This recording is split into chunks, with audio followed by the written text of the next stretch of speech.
à toutes et à tous et bienvenue dans cette grande émission, la première de la semaine. Je suis ravie de vous retrouver.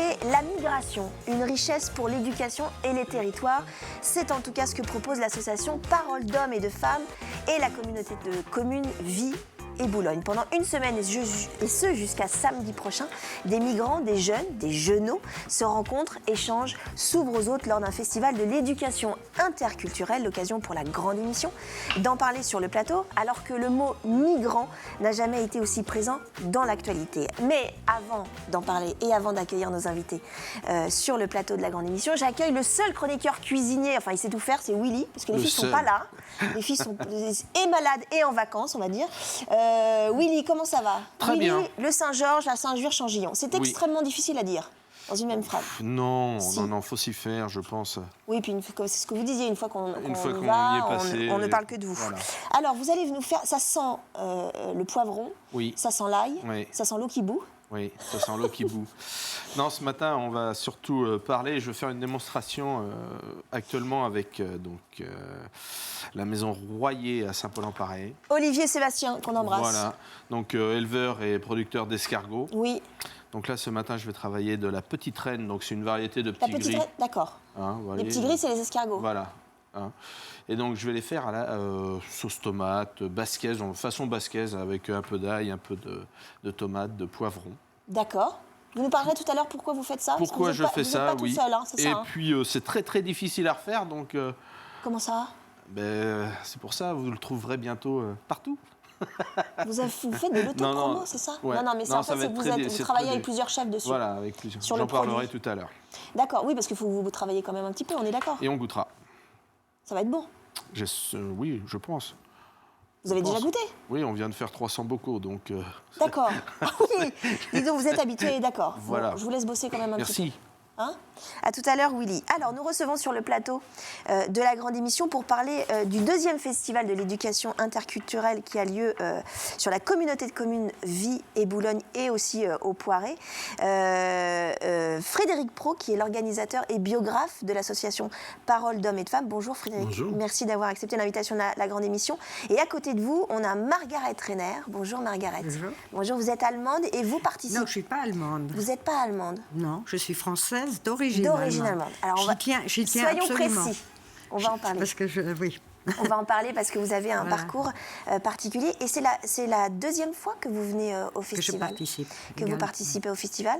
Et à côté de vous, sur votre gauche, Frédéric, il y a Chakavak Bozorgmer. Bonjour. Vous êtes iranienne, c'est ça? ça. Est-ce que je dis que vous êtes iranienne? Vous n'êtes pas... Iranienne, française. Voilà, et vous participez au festival aussi pour échanger notamment avec les jeunes du territoire, mais on va en parler avec Frédéric. Alors justement, Frédéric, ce festival qui a commencé hier hein, et qui a lieu jusqu'à la fin de la semaine est organisé par l'association Parole d'hommes et de femmes, dont vous êtes le délégué général, vous êtes le président et biographe. Comment est née cette association au départ ? Cette association est née de la demande de l'Éducation nationale qui souhaitait pouvoir faire venir avec moi des témoins migrants dans les établissements scolaires. Moi, je travaille par année.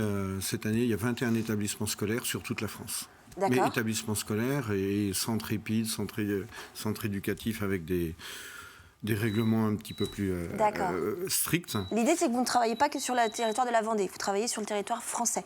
Je suis originaire du Poiret-sur-Vie, je suis originaire d'ici, et j'ai voulu amener toute la richesse que j'amène ailleurs sur toute la France.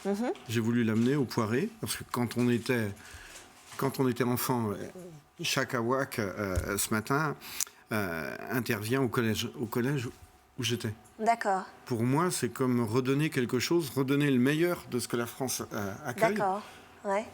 Au Poiret, à la communauté de communes, aux jeunes d'ici. C'est vraiment dans un esprit d'ouverture. Et c'est totalement intégré dans le programme de l'Éducation nationale.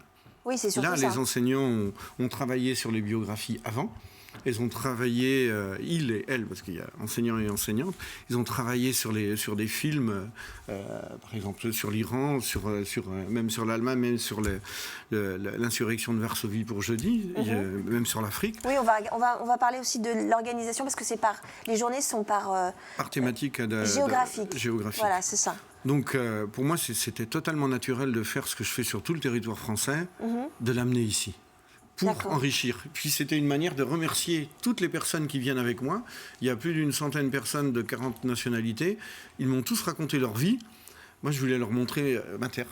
Je voulais leur montrer, comme vous voyez sur l'affiche, les virages du Poiré, les virages de... Le moulin à Élie. C'est un don. C'est un don. Mais en même temps, ils éduquent les jeunes. Ils ouvrent les jeunes à la diversité. Et qui sont les... Justement, alors on a deux exemples sur le plateau avec Margaret et Tchakavak, mais qui sont les personnes qui témoignent justement et qui vont témoigner pendant cette semaine? Elles viennent d'horizons complètement différents. Ah, complètement différents. D'origine, il y a des Africains. Mais complètement différents, Ouais. que j'ai rencontrés par hasard au long de ma vie, au long de mes pérégrinations, parce que je bouge pas mal. Il y a une journée avec des témoins allemands. Il y a ce soir, là, tout à l'heure, il y a une soirée avec le Reynold Dory, un témoin haïtien à MFR. Demain, il y a des Polonais, Il y a une journée Sénégalais. Moyen-Orient, il y a une journée Europe de l'Est, il y a une journée Afrique aussi. Oui, c'est ça d'autres témoins que j'ai rencontrés, mais vraiment au cours des 15 dernières années. Quand je rencontre des gens, parfois, comme Margaret, ça fait 15 ans qu'elle me suit partout en France. Vous le suivez, c'est vrai. Et qu'est-ce qui vous intéresse dans la démarche de Frédéric, Margaret? Alors, vous êtes française d'origine allemande, on le rappelle. Oui, c'est-à-dire qu'au début, je ne souhaitais pas raconter mon histoire. votre histoire. Et c'est vrai que, comme ma municipalité avait un projet sur les habitants, d'où ils venaient, la première, c'était sur la libération, comment on avait vécu la libération Oui. au moment que les Américains sont arrivés. Oui. Et puis ils ont insisté. J'ai dit, bon, ben, je vais essayer. Et finalement, je suis restée par la suite dans l'équipe de Depuis 15 ans. Frédéric. Ouais. 16 ans. Donc, ça vous a fait du bien de raconter votre histoire? Au début, non. Ouais. Mais par la suite, C'est- oui. Par la suite, ça m'a libérée d'un gros poids. Parce que toute ma vie... Vous avez connu le nazisme. le J'ai nazisme. vécu toute la période de la dernière guerre mondiale dans une grande ville allemande, sous les bombardements, les restrictions, et tout cela, ce que cela comporte, plus ma migration vers la France, peu de temps après la guerre. Donc, je ne souhaitais pas en parler, parce que pour moi, j'étais née du mauvais côté du Rhin. Vous culpabilisiez? Exactement, et très fort. Hein. Même mes enfants, ils ne connaissaient pas du tout mon histoire. Ils ne m'avaient jamais posé de questions, je n'aurais jamais raconté. Et c'est suite aux bandes dessinées de Frédéric Oui, que parce que- mes petits-enfants, qui ont plus de 40 ans maintenant, ont connu mon histoire. Votre histoire. Mon fils, il m'a dit non, je ne veux pas. Donc, D'accord. mon fils, ça ne connaît pas. A pas voulu, veut pas le savoir. En apparence. Non, non, oui. Il a lu les BD. Il a lu les bandes dessinées, mais en apparence, il ne vous en avez il jamais les a parlé vus chez avec lui. ses enfants, oui, parce que c'est mes deux petits-fils qui ont plus de 40 ans qui ont la bande dessinée. oui. D'accord. On va reparler notamment du parcours de Tchakavak, bien sûr. On va faire juste un petit point cuisine, Willy. Oui. Parce que maintenant que vous travaillez, autant qu'on montre que vous travaillez quand même, on est d'accord. Alors, vous êtes en Là, train c'est de parti. tailler des tomates. Oui, donc je lance ma basquaise, ou ça peut être ma concassée de tomates. Je vais faire venir un petit peu de jambon sec. Ça peut être du jambon de Vendée, jambon de Bayonne. Non, ça jambon non, sec. jambon de Vendée, on est Voilà. d'accord. Avec un oignon et un morceau de poivron. D'accord. Et donc à côté, je suis en train de préparer mes petits cubes de tomates que je vais ajouter à cette préparation. D'accord. Avec une gousse d'ail que j'ai hachée très Menu, fin. Menu. Et je vais laisser compoter pour avoir une sauce tomate Pendant combien de temps? fraîche. Oh, j'en ai pour un petit quart d'heure à compoter. Un petit quart d'heure. Voilà. L'ail ne va pas. On met souvent de l'ail avec les escargots, mais Oui. c'est. Parce que l'escargot, ça n'a pas trop de goût, on est d'accord? Et si Ah, pardon. Mais Alors, si, Tchakavak, elle adore les escargots. Ouais. L'escargot Elle a adore. du goût s'il est cuisiné, je vais dire, avec un beau bouillon, avec un bel accompagnement, mais l'escargot et l'ail ne font pas forcément bon ménage. D'accord. Mais, l'ail, c'est, je pense à Margaret qui a du mal à digérer ou C'est à cause de ça. qui est très sensible aux escargots. Ouais. Je pense que c'est à cause de l'ail, c'est pas à cause de l'escargot. C'est pas à cause de l'escargot. Les escargots que vous avez là, qui sont. Oui, de la c'est une fa- variété de petits gris qu'on appelle la reine. Mais ils sont déjà cuits. Ils sont cuits. Hein, ils D'accord, sont cuits, ça se c'est voit bon. d'ailleurs. Voilà. Faut enlever la coquille, on est d'accord. Faut enlever la coquille, bien sûr, et puis leur couper les dents et les antennes. Les dents. Oui, c'est ce que je disais tout à l'heure. Les escargots ont des dents. Oui, plus de 700. Bah, quand C'est vous- pas vrai. Oui, quand vous les voyez attaquer une feuille de salade. D'accord, oui, c'est vrai. C'est vrai. Ou peu une importe. lettre dans une boîte aux lettres. Voilà. Ah, ça vous est arrivé? Ah oui, ça m'est arrivé, ouais, les factures. Non, de- non, c'est D'accord. Il y a énormément dedans. On n'a pas dit, Willy, mais c'est quoi? C'est un apéro? Oui, là, je prépare plus un apéritif. Hein. J'ai ramené un beau pain de campagne que j'ai fait hier. Donc, je vais le faire toaster, frotter un petit peu avec du basilic, un petit peu d'ail. Et puis, je mettrai mes petits escargots dessus. Ça sera très facile à manger. Et ça, comme en ça, en apéro. petite bouchée. Alors, chaud ou froid? Chaud. Vaut mieux les faire Oui, chauds. oui. D'accord, ok. Hein. Pas froid. Parce qu'après, je suis sûre que l'escargot est un peu plus caoutchouteux, c'est Mais- ça? Oui, déjà, je Très vais le vite. recouper pour qu'il soit plus facile à mettre sur la tartine. D'accord. Et chaud, c'est quand même beaucoup plus appréciable. Et puis, on va avoir une autre notion de goût. Froid, vous savez, le froid accentue énormément les goûts, saveurs. les arômes. D'accord. Je vous laisse bosser? C'est gentil. Hein? Oui, parce que je sens bien que je vous dérange. Non, du tout. Non, je suis zen ce matin. c'est Oui, vrai. j'ai vu que vous étiez zen. Merci, Ouais. Willy. On revient justement sur le Festival de l'éducation interculturelle qui a lieu du 14 au 19 mars sur la communauté de communes Vie-et-Boulogne. Alors, on a vu un petit peu le témoignage de Margaret qui va venir témoigner, qui témoigne auprès des jeunes sur son parcours. Chakavak, vous êtes iranienne, c'est ça? C'est bien ça. Et pourquoi vous faites partie de ce festival? Qu'est-ce qui vous intéresse? Pourquoi vous échangez? Pourquoi vous parlez de votre expérience? Est-ce que c'est Frédéric qui vous pour a moi, obligé? D'une manière à l'autre. Oui, non, justement, il m'a raconté sa démarche. Ouais. Comme Marguerite, au début, c'était vraiment difficile pour moi-même aussi de venir parler de ma vie privée devant les gens, parce que là, parfois, on n'a pas envie de raconter notre vie, Ouais, forcément. très personnel, ouais. Au bout d'un moment, j'ai réfléchi un petit peu et je me suis dit, pourquoi pas? La France m'a donné cette chance de venir découvrir ce pays merveilleux. Donc maintenant, c'est une responsabilité à moi de raconter ma vie et peut-être de donner une autre vision du monde. D'accord. Et de votre ma pays culture, aussi? et de ma culture Ouais, c'est d'origine. Voilà. J'ai eu la chance de venir vivre en France et de découvrir votre culture. Maintenant, c'est à moi de donner cette chance aux gens qui n'ont pas vraiment une idée sur mon pays d'origine. C'est pour ça que j'ai accepté de suivre Frédéric parce que je suis assez d'accord avec vous. L'Iran, on la connaît notamment avec le conflit avec l'Irak, etc. Mais on connaît très peu. Autant l'Allemagne, peut-être plus parce qu'on a une histoire en commun. Mais l'Iran, c'est un peu flou pour les Français. Ça reste un pays très loin, très étrange. Très étranger dans la culture, Dans la culture, dans la langue, Ouais. dans tout. Ouais. Donc, l'Iran d'aujourd'hui, ça ne ressemble pas à tout ce qu'on entend vraiment dans les médias, dans les livres, dans les films. Donc, c'est à nous, en tant que les Iraniens d'origine, de donner vraiment à notre image La de vraie notre version pays et la vraie bien vie. aimé. Oui, c'est ça. Alors, pour l'anecdote, vous n'êtes pas toute seule parce que vous venez avec votre sœur, c'est ça? Exact, ma soeur aussi. Chakamek, qui est journaliste. Alors, vous êtes juriste. C'est ça. Et votre sœur, C'est elle bien ça. est plus jeune que vous, je crois. C'est la petite sœur. C'est bien ça, on a 2 ans de différence. C'est ça. Frédéric, quand j'ai lu le dossier de presse concernant le festival, il y a une phrase qui m'a interpellée, c'est que c'était marqué de redonner un rôle social à la mémoire. Ça veut dire quoi?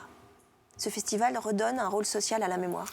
La mémoire, c'est pas uniquement pour des livres, c'est pas uniquement pour des biographies. Le témoignage de Margaret et ou Chakavak, c'est un témoignage vivant. Et ça donne, c'est comme une forme d'éducation. Ça donne un rôle aux personnes plus âgées, mais aussi aux personnes plus jeunes. Ça crée du lien. On n'est pas dans l'aventure livresque. Oui, on est vraiment dans le concret. Là, par exemple, Chakavak présente l'Iran en couleur. L'Iran, c'est pas du noir et blanc. C'est de la couleur, c'est de la vie. Elle va nous raconter Nowruz, elle va nous raconter leur nouvel an, elle va nous raconter toute la culture. C'est une culture très riche.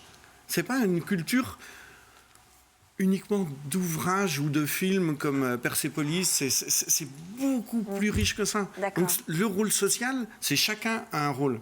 Chacun a un rôle vis-à-vis de son pays d'origine et vis-à-vis de celui qui l'accueille. Parce que là, ils vont voir Margaret a vu des collégiens, elle va aller voir des écoliers, des primaires, des CM1, CM2. On touche plus de 1100 jeunes. Et il n'y a pas que les écoles scolaires, parce qu'on va revenir, c'est aussi ouvert à tout le monde. Ah oui, c'est ouvert au public le aussi. Public peut venir. Oui, pardon. Il faut le souligner, c'est pas que pour les écoliers ou les collégiens, etc. C'est la fin de cette première partie. On se retrouve juste après une courte pause pour reparler de ce festival de l'éducation interculturelle.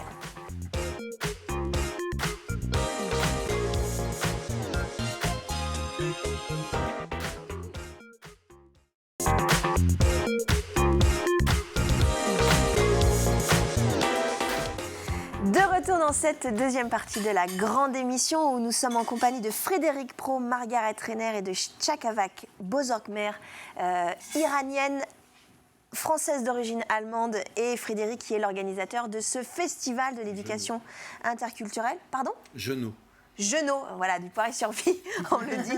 Oui, parce que c'est un festival qui a commencé hier, qui se termine en fin de semaine et qui a lieu sur la communauté de communes Vie et Boulogne et aussi, évidemment, au Poiré-sur-Vie. On va faire un petit point cuisine parce que Willy est à côté de moi, tout seul parce que les filles ne sont pas là. Alors, vous avez fait votre petite compotée. Je vais goûter parce que elle est orange. Oui. Voilà. Je peux goûter ? Oui. Je vais me brûler, je suis sûre. On reste à rectifier un peu l'assaisonnement, mais c'est chaud. C'est bon. Bon signe, alors. Oh. C'est très, très bon. Attendez, c'est pas fini. Ah bon, parce qu'il y a... Non, mais vous avez mis du basilic, hein ? J'ai mis du basilic, ouais. D'accord. Donc, je vais y mettre un petit peu de citron confit. Tout à l'heure, vous disiez que ça sentait le citron. Très, très bon. Je vais y mettre mes escargots que j'ai hachés grossièrement. Et donc, je vais faire toaster mon pain de campagne, vous voyez, que j'ai coupé en tartines. D'accord. Et qu'on va pouvoir manger comme ça. Voilà, parce qu'on rappelle que c'est un petit apéro. C'est un petit apéro. Alors, on rappelle aussi que vous n'êtes pas seul.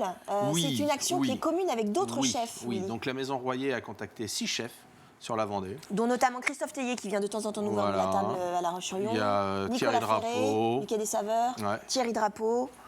Fabrice Riffolo, l'auberge de la Rivière, la Roma aux Herbiers. Okay. Et donc, on a tous sorti une recette. Et puis, donc, la Maison Royer... Avec les escargots. Avec les escargots. D'accord. La Maison Royer, ensuite, va le commercialiser. D'accord. Donc, on va le retrouver dans différents points de vente. Ouais. Les épiceries, bien sûr, chez eux, chez nous. Ouais. Et sans doute en GD très prochainement. Et ça veut dire que vous le faites, par exemple, en petites tartines ou en terrine, etc. Oui. D'autres vont le travailler différemment on est tous partis sur, ça va s'appeler, et ça s'appelle déjà, puisqu'on a signé les contrats, l'apéro des chefs. D'accord. Et donc l'apéro des chefs, on a sorti 6 verrines, 6 petites verrines, donc à consommer froid à tartiner, chaud dans une verrine. Donc moi, ma préparation, c'est chaud à tartiner, donc on réchauffe la préparation, ensuite à mettre sur un toast. Et ce qui va permettre aux gens à la maison de manger des escargots dès l'apéritif, sans avoir à les ramasser, à les cuisiner, etc. Ah ouais. Et puis une variante de 6, donc on peut varier les goûts, les plaisirs. Je sais qu'il y a un de mes amis, Fabrice Riffolo, qui fait escargot rhubarbe. Ah, dis donc, c'est rigolo. Impressionnant. Ça. Vous avez goûté ? Ouais. C'est bon ? Ah oui. Il faut qu'ils viennent nous les faire ici. Voilà. Bah oui, évidemment. Mais je pense qu'on risque de venir à plusieurs. Ah ouais, vous avez déjà pris... vous allez m'en parler quand même un peu. Oui, je pense. D'accord, ok. Je vous dirai la date. Je vous laisse travailler, je vous laisse finir le plat parce qu'il faut qu'on le goûte à la fin de l'émission, mon petit Willy. Alors, on va reparler justement du Festival de l'éducation interculturelle. Frédéric, c'est le seul festival de ce style. Oui. Ça n'existe pas ailleurs, en France. Parce qu'il faut un grand nombre de témoins. Il faut des bénévoles qui accueillent les témoins chez eux. C'est ce qui se passe. Oui, Margaret est accueillie chez le boulanger du Poiré, chez Jean-Louis Ordenot. Ça se passe bien. Pour la seconde fois. Vous ne l'aidez pas la nuit à faire son pain. Vous ne vous levez pas à 3h du matin comme lui pour faire son pain. Non, pour faire du pain, non. Non, pas exagérer. Je me réveille au moment du croissant. Presque le croissant arrive, voilà. Je vais prendre mon café avec le petit croissant tout frais. Oui, donc, parce que le festival, ça mobilise pas mal de monde, on est d'accord. Il faut au minimum 14 familles pour accueillir les 14 témoins. Il faut aussi une structure, une volonté des politiques. Il faut, parce que c'est pas obligatoirement évident pour des élus d'amener des témoins migrants actuellement à la campagne. Et on montre rural, en fait, nous montrons la richesse de la migration en France. Qu'est-ce que cette migration apporte, mais ce qu'elle apporte directement aussi aux jeunes à travers l'éducation nationale. Alors évidemment, je rebondis sur ce que vous dites. Vous avez conscience que ce festival peut prendre une dimension évidemment différente avec l'actualité, avec notamment la problématique des migrants actuels. Je pense tout de suite à Calais. Mais le regard est différent, mais la dimension reste toujours éducative.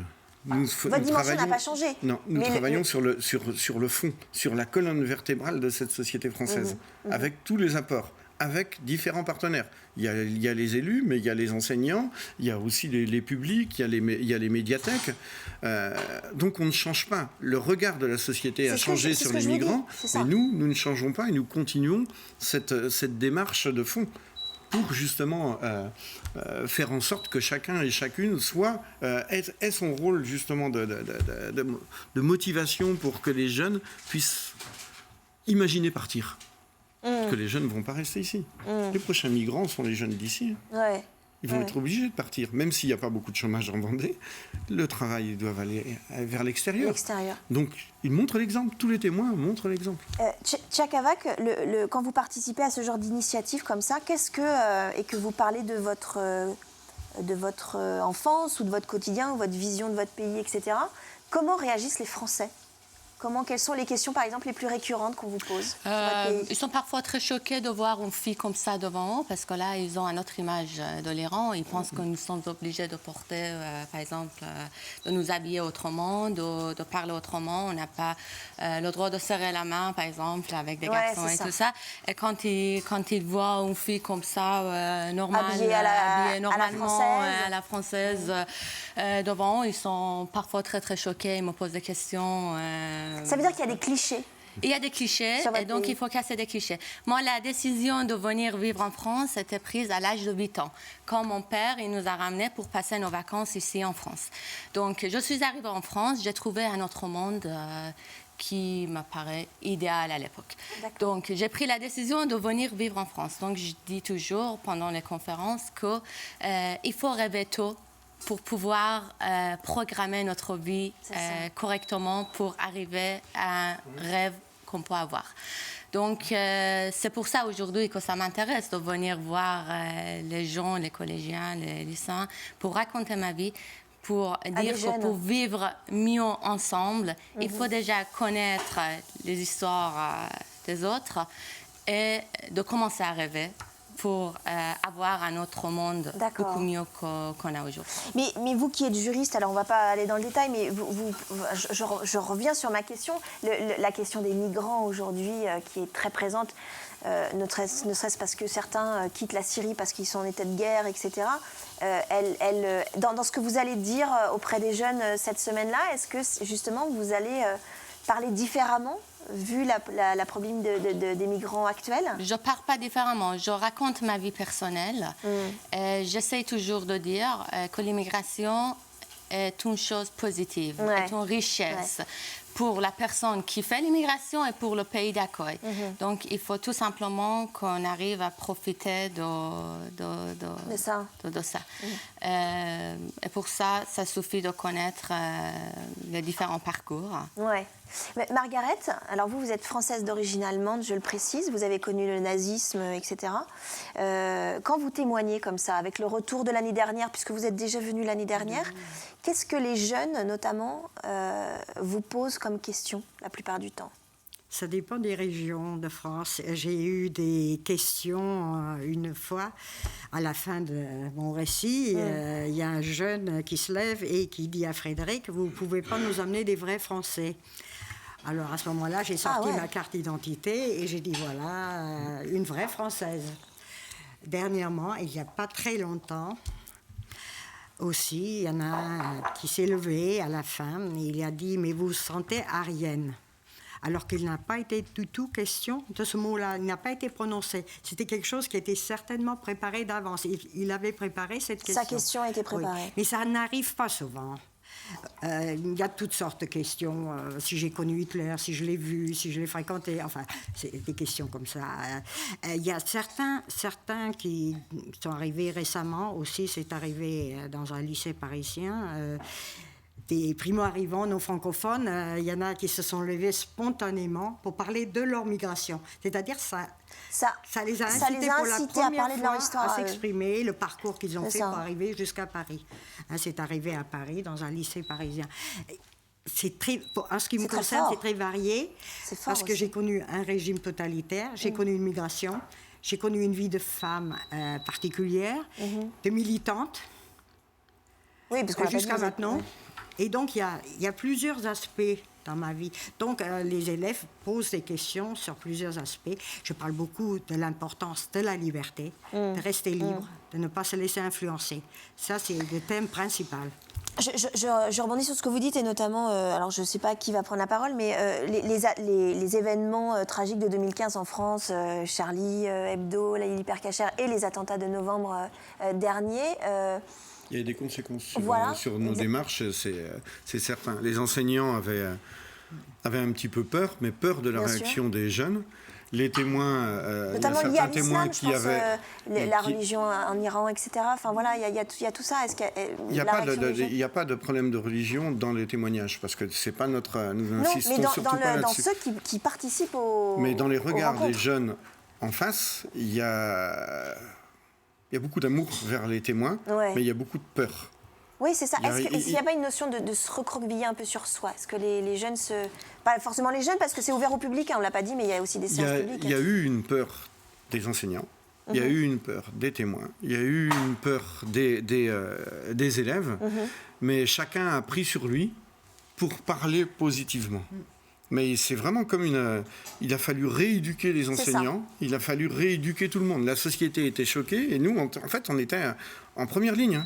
Vraiment, on travaillait avec les témoins pour aller dans les établissements scolaires. Là, nous étions en première ligne sur ces événements-là.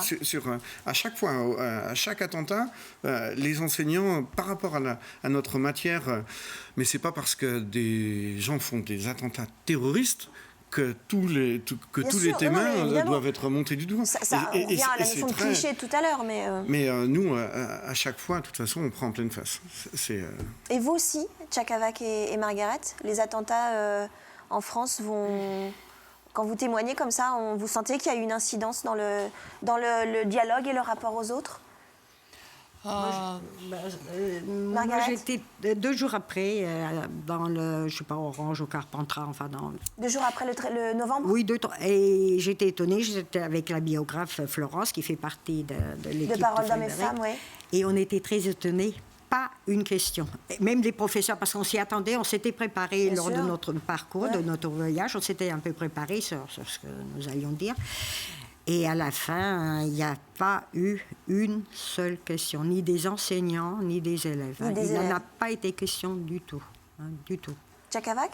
Ça peut être parfois un bon exemple, parce que quand je raconte que je viens d'une région où il y a des attentats tous les jours, bien sûr, où j'ai vécu la guerre pendant 8 ans, quand j'avais 8 ans, quand j'avais 7 ans jusqu'à 15 ans, à chaque moment on attendait un bombardement sur nous. Après on commence à changer un petit peu les regards envers des gens. Et là on commence à raconter que bon voilà, nous aussi on a subi tout ça. Et pour changer tout ça justement, il faut qu'on arrive à vivre ensemble. Il faut qu'on arrive à connaître nos cultures. Il faut avoir une seule culture dans le monde pour vivre mieux, quoi, malgré toutes nos différences. Malgré les différences. Oui, Frédéric, allez-y, il faut dépasser l'actualité. On travaille sur le long terme. Il faut que même nous soyons des exemples par rapport aux jeunes. Il faut que notre motivation, il faut que nos paroles soient des paroles et de tolérance et éducatives. Après un festival comme ça, est-ce que vous avez un retour justement des professeurs, mais pas que, du public en général qui vient vous voir? Il y a un retour des jeunes. Il y a un retour, après le premier festival, il y a eu un retour vers les collectivités, il y a 2 ans, vers les collectivités. Et c'est pour ça que cette année, ça a été peut-être plus facile pour les collectivités pour mettre en place, parce qu'ils savaient. Ils savaient qu'il y avait, quand on voit tous les jeunes d'une communauté de communes, tous les 4e, tous les 3e, 3 collèges, Poiré et Belleville, 7 écoles primaires, il y a un impact. Quand on voit plus de 1000 jeunes sur un territoire, il y a un impact réel. Oui, parce que vous change les choses. C'est ça. 1000 jeunes sur un territoire, en séance publique, entre guillemets, en totalité sur le festival, vous voyez combien de personnes? Il y a 6 séances publiques, mais par rapport aux séances publiques, on ne peut pas donner de chiffres avant. Oui, donc il y a mercredi après-midi, demain, salle paroissiale avec Madame Nowakowska, polonaise. Il y a ce soir avec Reynold Henry, haïtien. Il y a jeudi soir avec GBC, sénégalais. Et demain après-midi, dans toutes les médiathèques, Poiré, Belleville et Esnay, il y a des témoins écrivains qui vont venir se raconter. Donc on ne peut pas... Je ne peux pas dire séance publique, ça ne sert à rien de le dire avant. Non, on invite les publics à venir. Voilà, c'est pas que pour les scolaires, c'est ce que je voulais dire, c'est pas réservé que pour les scolaires. Nous les invitons à venir, à découvrir, à voir qu'il y a une grande humanité. Ils viennent tous bénévolement, il y a un esprit de don. C'est vraiment, ils donnent leur histoire. Moi, je les remercie. Je peux que les remercier platement. Et ça change le regard des jeunes aussi. Parce que quand je me promène dans les rues du Poiré, qui ne sont pas si grandes que ça, ils disent bonjour. C'est le premier, c'est évidemment la première démarche sur l'échange. Après le premier festival, j'ai été surpris par ces bonjours. Mais quand on a déjà appris à quelqu'un à dire bonjour, Ouais. on le fait avancer dans la vie, du moins, à mon avis. Alors, on est hyper raccord puisque Willy vient de terminer son dressage, donc des petites assiettes. Alors, on rappelle que c'est un petit, c'est plutôt un apéro. Oui, c'est une petite bouchée, donc un pain que j'ai fait toaster D'accord. avec la petite compotée de tomates. C'est très joli, Willy. Escargot. D'accord. Et ça sent très bon. Et ça sent très très bon. On sent pas parce que Vous c'est avez la une télé. fourchette devant Ah, vous. vous avez une hein. petite fourchette. Alors moi, c'est mon assiette ça? Oui, madame. Merci, monsieur. Alors je vais vous inviter à goûter. Mais on peut manger avec une fourchette, mais on peut manger avec les doigts. Oui, regardez. Il mange avec ses Moi, doigts. je pense que je vais faire pareil. Excusez-moi. Hein. Sauf que je vais me Non, mettre vous partout. avez raison, c'est je fait le pour, sens. hein. Je vais m'en mettre préfère les partout. doigts. Alors, qu'est-ce que vous en pensez? Ah, moi, ça me va. Je vais faire une fourchette. C'est bien. Mais- On sent pas l'ail, c'est très Voilà. bon. Ah. Parce que moi, c'est l'ail. Et là, Je pense je ne que sens c'est ça, pas, c'est je l'ail peux qui le vous C'est manger. pas manger. l'escargot, c'est pas le luma. Oui, oui. Non. oui. Bon. Ah oui, là, comme ça, oui. Très bon. Citron. Beaucoup. Ah, oui. Un petit peu de Ah, citron, j'ai mis, allez, une écorce de... Ah, Oui, mais c'est Une- vite mangé. Hein. Bah oui. ah, là, oui. On reste sur notre Je, pain, mon petit je suis Willy. obligé de me calmer. Donc on rappelle, Faudra acheter compoté. plusieurs petits pots pour l'apéro. Oui, on rappelle, compoté. Compoté. Alors, compoté de tomates, j'ai mis un peu de basilic, citron confit, quelques escargots, escargots bio bien sûr, C'est très très bon. Un petit vin cuit avec ça. tout à fait. Même un vin blanc, Un petit vin blanc avec un ça. très bon vin blanc des fiefs. Je rappelle que Willy est au Saint-Georges à Saint-Juir-Changillon, plus. dans le Mondialement sud connu. Vendée. The place to be, on ne cesse de le répéter. Bien, Merci oui. beaucoup Willy, c'était excellent. Monsieur Ah Velurad. oui, là, c'est excellent. Merci beaucoup. Et là, c'est la première fois que je remange les escargots. Vous avez vu? Et, Même Margaret en et mange. là, je peux. Merci. Oui. À mon avis, il va Après, falloir faire ah, un petit tour au Poiré sur Vue. Je dis ça, je dis rien. Merci beaucoup. En tout cas, bon courage pour ce festival qui a lieu jusqu'à la fin de la semaine sur la communauté de communes Vie et Boulogne. On l'a pas dit, je crois qu'il est passé sur l'écran, mais vous pouvez avoir toutes les informations sur vieetboulogne.fr. Bon courage. Et sur la page Facebook. Et sur la page du Facebook. festival. Hein. Voilà, du festival. Merci Frédéric, merci Margaret, merci Chakavak. Vous embrasserez Merci votre à sœur. vous. Merci à vous. Et puis à très bientôt. Nous, on se À retrouve bientôt. très vite pour une prochaine émission sur TV Vendée.